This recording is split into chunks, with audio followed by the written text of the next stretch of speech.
This is problem 14.73. It is on page 969. Prior to takeoff, the pilot of a 3,000 kilogram twin-engine airplane tests the reversible pitch propellers by increasing the reverse thrust with the brakes at point B locked. Knowing that point G is the center of gravity of the airplane, determine the velocity of the air in the 2.2 meter diameter slipstreams when the nose wheel A begins to lift off the ground. In other words, when the normal force at A goes to 0. Assume the density of air is 1.21 kilograms per cubic meter and neglect the approach velocity of the air. When they say neglect the approach velocity of the air, what they really mean by that is neglect the initial velocity of the air. In other words, pretend the air has no initial momentum. So here's our plane, something like that. I won't draw the wings on it. Center of gravity G, something like that.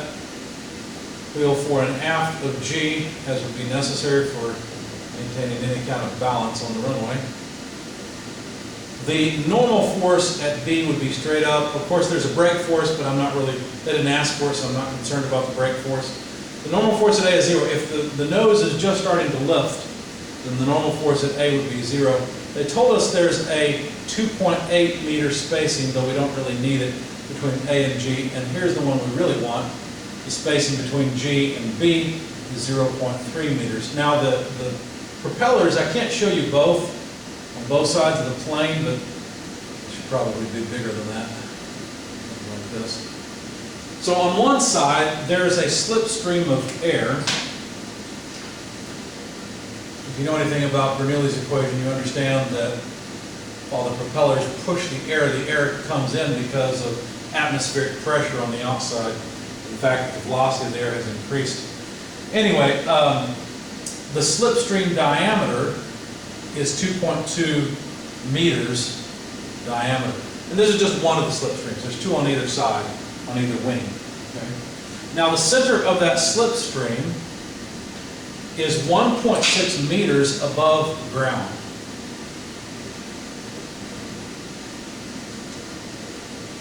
And let's not forget the mass of the aircraft is 3,000 kilograms, obviously concentrated at G, at least that's the way we'll analyze it.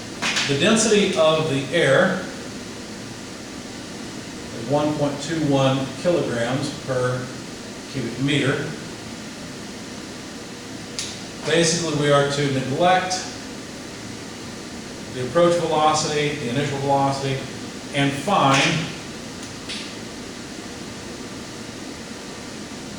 VB, the leaving velocity. Okay?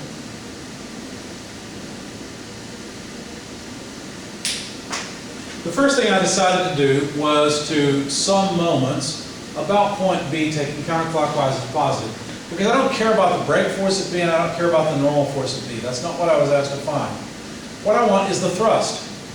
So notice that if the velocity of the air is this way, then there's an equal and opposite thrust to the propellers to the right. Remember, these propellers are flowing in reverse. It's not the way you want to take off. If you let the brakes go, the plane will move backwards. Okay? But these are reversible propellers, apparently for braking, or for some purpose. Who knows what. I don't know that this is a good idea, but there we go. So for some moments about point B, we have to get 0 because the plane is not beginning to accelerate rotationally. At least I hope it's not. It said it wasn't.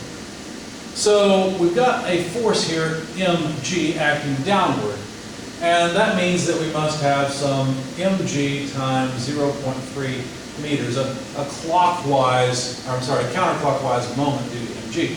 The thrust, on the other hand, provides a clockwise or negative moment and has a 1.6 meter moment on it. Now this sum is 0 and therefore allows us to calculate the thrust pretty easily as mg times 0.3 over 1.6.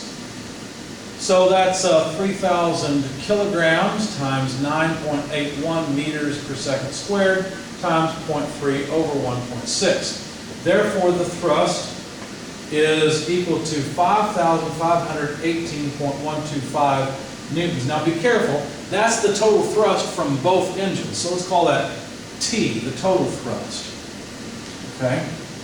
Therefore, the thrust on each of the engines or each of the propellers is half of that, so about 2,759.06 newtons. Okay? So that's the thrust per inch. It's just half of this. Now, if we think about the airstream itself, the forces that act on the airstream, well, that'd be in the other direction, wouldn't it? Because basically the air is sitting still minding its own business, and then this propeller comes along and forces it to have some momentum to the left. So the force that acts on the air is just m dot VB minus VA. It's all in the horizontal direction. If you want to put an X on here, that's fine, but everything's horizontal, so we don't really need it. We don't need the full vector equation. And this is equal to the thrust, right? Because whatever thrust is applied to the airplane is applying to the air, causing it to accelerate. So this thrust and this thrust are sort of equal and opposite, if you will, because this is the thrust on the air, this is the thrust on the craft. Okay? Anyway, the mass flow rate of the air has to be the density of the air times the volumetric flow rate, or in other words, the density times the velocity times cross-sectional area. And if we take that and plug in it for the mass flow rate, then what that means is that the thrust must be equal to rho VA times VBX, or VB, or whatever you want to call it. This velocity has to do with the mass flow rate, and it's the same as the velocity here. Because if we look at this cross-section, certainly all of the mass of air that's provided this thrust flows through that cross-section. So that's where we're dealing with m dot. So that's also the velocity. These two velocities are no different. They are the same velocity. Therefore, this is rho v squared a. Or rho ab squared, however you want to do it. So if we solve for the velocity then, we would need to take, let's see, velocity, we need to take thrust divided by density divided by area, and then take the square root. Of course, the area is just a round area. It's just a circle. So this would be t over rho root. And for area, we will write pi d squared and put a 4 in the numerator, because pi d squared over 4 is the area. It's over 4, but that moves it to the numerator, so that's fine. Take the diameter out, we'd have 1 over d root 4t over pi rho. Okay? So there's the velocity of the air in the slipstream. So let's see, 1 over 2.2 meters, because that's the diameter in the slipstream. Root 4 times the thrust, but we know the thrust per engine, 2,759.06 newtons, divided by pi, divided by 1.21 kilograms per cubic meter for the density.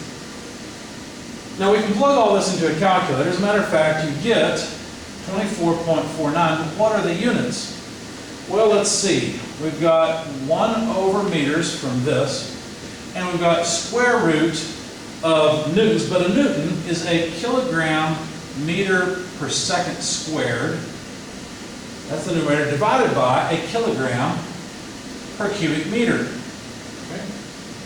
So the kilograms cancel nicely. Notice that these meters cubed going to the numerator become meters to the fourth. So let's see. These are the units. Let's continue over here, I guess.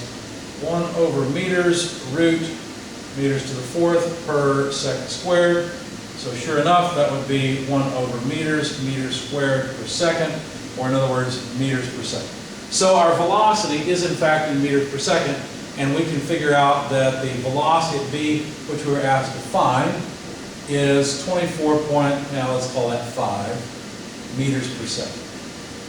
That's the velocity of the air that would be there right when this wheel begins to lift off. If he pushes any farther, if he gives us any more power to the engine, this velocity will increase and the plane will begin to rise, which sounds like a bad day to me.